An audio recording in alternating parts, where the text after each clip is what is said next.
గాయపడిన బీజేపీ ఎంపీలను ఫోన్లో ప్రధాని మోదీ పరామర్శించారు. మరింత సమాచారం మా ప్రతినిధి అరుణ్ ప్రత్యక్ష ప్రసారం ద్వారా అందిస్తారు.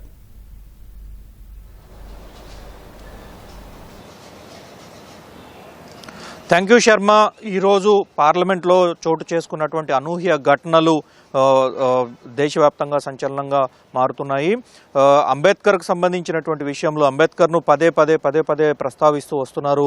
అంబేద్కర్ పేరును జపం చేస్తున్నారు. దాని బదులు దేవుడిని స్మరిస్తే కనీసం పుణ్యమన్నా వచ్చేది అనేటువంటి అమిత్ షా వ్యాఖ్యల పట్ల విపక్షాలు తీవ్ర స్థాయిలో అభ్యంతరం వ్యక్తం చేస్తున్నాయి. అమిత్ షాను ఎట్టి పరిస్థితుల్లో కేంద్ర మంత్రివర్గం నుంచి తప్పించాలని చెప్పి అమిత్ షా అంబేద్కర్కు దేశానికి క్షమాపణ చెప్పాలని చెప్పి విపక్షాలు నిన్నటి నుంచి ఆందోళన చేస్తున్నాయి. నిన్నటి నుంచి జరుగుతున్నటువంటి ఆందోళన నేపథ్యంలో ఈరోజు పార్లమెంట్లో అనూహ్య ఘటనలు చోటు చేసుకున్నాయి. ఒకవైపు విపక్షాలు అంబేద్కర్ స్టాచ్యూ నుంచి పార్లమెంటు ప్రాంగణంలో ఉన్నటువంటి అంబేద్కర్ స్టాచ్యూ నుంచి మకరద్వారం వరకు ర్యాలీ నిర్వహించాయి. అదే సందర్భంలో మకరద్వారం వద్ద బీజేపీ ఎంపీలంతా అదేవిధంగా అధికార పార్టీకి సంబంధించినటువంటి ఎంపీలంతా ఒక లైన్లో నిలబడి మకరద్వారానికి అడ్డుగా లైన్లో నిలబడి వారు నిరసన వ్యక్తం చేశారు. విపక్ష ఎంపీలంతా ఒకేసారి మకరద్వారం దగ్గరికి చేరుకునేటప్పటికీ ఇరువురి మధ్య ఒక రకమైనటువంటి తోపులాట చోటు చేసుకోవటం, ఆ తోపులాటలోనే ఇద్దరు ఎంపీలకు గాయాలయ్యాయి. ఒరిస్సా ఎంపీ సారంగి, అదేవిధంగా మరో ఎంపీ ముఖేష్కు గాయాలవటంతో ఇరువురిని స్థానిక అక్కడే ఉన్నటువంటి సహచర ఎంపీలు ప్రాథమిక చికిత్స చేసిన వారిలో తెలుగుదేశం ఎంపీ శబరి, అదేవిధంగా శ్రీకాకుళం ఎంపీ కలిశెట్టి అప్పలనాయుడు దగ్గరుండి వారికి సపర్యలు చేసిన తరువాత తిరిగి కొంత పరిస్థితి ఇబ్బందికరంగా మారటంతో సారంగికి తలకి దెబ్బ తగలటంతో స్వయంగా కలిశెట్టి అప్పలనాయుడే సారంగిని ఆర్ఎంఎల్ ఆసుపత్రికి తరలించడము, ఆ తర్వాత మరో ఎంపీని కూడా అదే ఆర్ఎంఎల్ ఆసుపత్రికి తరలించి అత్యవసర విభాగంలో ఉన్నటువంటి ఐసీయూలో చికిత్స చేపిస్తున్నారు.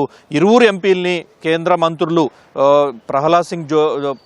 ప్రహ్లాద్ జోషి, అదేవిధంగా శివరాజ్ సింగ్ చౌహాన్ ఇరువురు మంత్రులు వెళ్ళి పరామర్శించి, అదేవిధంగా రామ్ మనోహర్ లోహియా ఆసుపత్రి వైద్యులతో ప్రత్యేకంగా సమీక్షించి వారి ఆరోగ్య పరిస్థితిని తెలుసుకున్న తర్వాత ప్రధానికి సమాచారం అందించడము, అక్కడే ఉన్నటువంటి మంత్రుల ద్వారా ప్రధాని ఇరువురు ఎంపీలతో మాట్లాడి వారి ఆరోగ్య పరిస్థితి ఎలా ఉన్నారు ఏంటనేటువంటి పరామర్శ కూడా చేయడం జరిగింది.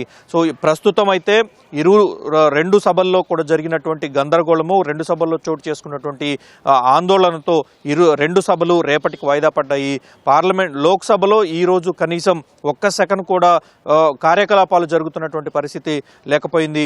మరోవైపు రాజ్యసభలో అధికార పార్టీ ఎంపీలకు, అధికార పార్టీకి సంబంధించినటువంటి సభ్యులకు కొంత సమయం ఇచ్చినప్పటికీ రాజ్యసభకు సంబంధించినటువంటి విపక్ష నేతలు కూడా పలు అంశాలు లేవనెత్తినప్పటికీ ఎటువంటి అవకాశం ఇవ్వకుండానే రాజ్యసభ చైర్మన్ జగదీప్ ధన్ఖడ్ సభను రేపటికి వాయిదా వేశారు. అయితే దేశవ్యాప్తంగా జరుగుతున్నటువంటి ఆందోళన క్రమం నేపథ్యంలో కాంగ్రెస్ పార్టీ కానీ విపక్షాలు కానీ అంబేద్కర్కు సంబంధించినటువంటి విషయంలో అమిత్ షా చేసిన వ్యాఖ్యలు పూర్తి స్థాయిలో అభ్యంతరకరంగా ఉన్నాయి. రాజ్యాంగాన్ని, అంబేద్కర్ను, దేశాన్ని కించపరిచే విధంగా బీజేపీ వ్యవహరిస్తోంది, హోంమంత్రి వ్యవహరిస్తున్నారు అని చెప్పి ఆరోపణలు చేస్తున్నాయి. దీనికి స్పందించినటువంటి అమిత్ షా కూడా తన వ్యాఖ్యలను వక్రీకరిస్తున్నారు తప్ప అటువంటిది ఏమీ లేదు అని చెప్పి కూడా అమిత్ షా స్పష్టం చేశారు. ఈ నేపథ్యంలో ఈరోజు పార్లమెంట్లో జరిగినటువంటి ఘటనల నేపథ్యంలో కూడా కాంగ్రెస్ పార్టీ చాలా తీవ్రంగా స్పందిస్తూ ఉంది. మరోవైపు బీజేపీ కూడా అంతే తీవ్రంగా వ్యవహరిస్తూ ఉంది. ఇరువురు ఎట్టి పరిస్థితుల్లో ఈ వ్యవహారంలో ఒకరిపై ఒకరు పరస్పరం ఆరోపణలు, పరస్పర నిందలతో ప్రస్తుతం జరుగుతూ ఉన్నటువంటి పరిస్థితి నెలకొంది. ఇరువురు ఎంపీలు గాయపడటంతో ఈ మొత్తం వ్యవహారం పైన తీవ్రత మరింత పెరిగింది. సో దానితో రెండు పార్టీల వైపు నుంచి తీవ్ర స్థాయిలోనే స్పందనలు కనిపిస్తూ ఉన్నాయి. సాయంత్రం 4 గంటలకు కాంగ్రెస్ పార్టీ ప్రత్యేకమైనటువంటి మీడియా సమావేశం ఏర్పాటు చేసింది. రాహుల్ గాంధీ మిగతా నేతలు మాట్లాడటానికి ఆస్కారం ఉన్నట్లుగా కాంగ్రెస్ పార్టీ వర్గాలు వెల్లడించాయి. మరోవైపు పరస్పరం ఈ మొత్తం ఘటన పైన ఒకవైపు బీజేపీకి సంబంధించినటువంటి నేతలు పోలీస్ కేసులు పెట్టడము, దాంతోపాటుగా స్పీకర్కు, రాజ్యసభ చైర్మన్కు ఫిర్యాదులు చేశారు. అంతకుముందే మల్లికార్జున ఖర్గే, ఏఐసీసీ అధ్యక్షుడు, రాజ్యసభలో ప్రతిపక్ష నేతగా ఉన్నటువంటి మల్లికార్జున ఖర్గే స్పీకర్కు, అదేవిధంగా చైర్మన్కు తీవ్ర స్థాయిలో ఆగ్రహం వ్యక్తం చేస్తూ తన ఆవేదన మొత్తాన్ని వెళ్లదీస్తూ ఒక లేఖను రావటం జరిగింది. బీజేపీ ఎంపీలు తమకు సభలోకి వెళ్లకుండా అడ్డుకున్నారు. ఆ కారణంగా జరిగినటువంటి తోపులాట క్రమంలో తన మోకాలికి దెబ్బ తగిలిందని, తాను కింద కూర్చునేటువంటి పరిస్థితి లేకపోయినప్పటికీ ఒక రకంగా కింద కూర్చోవాల్సినటువంటి తప్పని పరిస్థితుల్లో తాను కింద కూర్చోవాల్సినటువంటి పరిస్థితి వచ్చింది. తన సహచర ఎంపీలు, మిగిలినటువంటి ఎంపీలంతా బలవంతంగా లేపి కూర్చోబెడితే కానీ నేను పైకి లెగలేని పరిస్థితి వచ్చింది. అంతకుముందే తాను రెండు మోకాళ్లకు చికిత్స చేయించుకున్నాను, సర్జరీ చేయించుకున్నాను.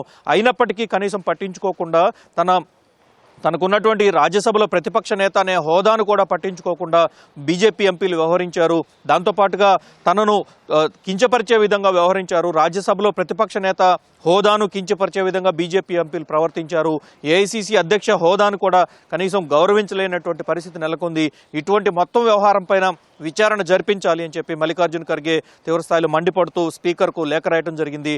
అదే సందర్భంలో తనకు జరిగినటువంటి అవమానము, తన పట్ల బీజేపీ ఎంపీలు, అధికార పార్టీ ఎంపీలు వ్యవహరించిన తీరును కూడా వివరిస్తూ మల్లికార్జున్ ఖర్గే చైర్మన్కి కూడా లేఖ రాయడం జరిగింది. మరోవైపు కాంగ్రెస్ పార్టీ మరొక వీడియోను విడుదల చేసింది.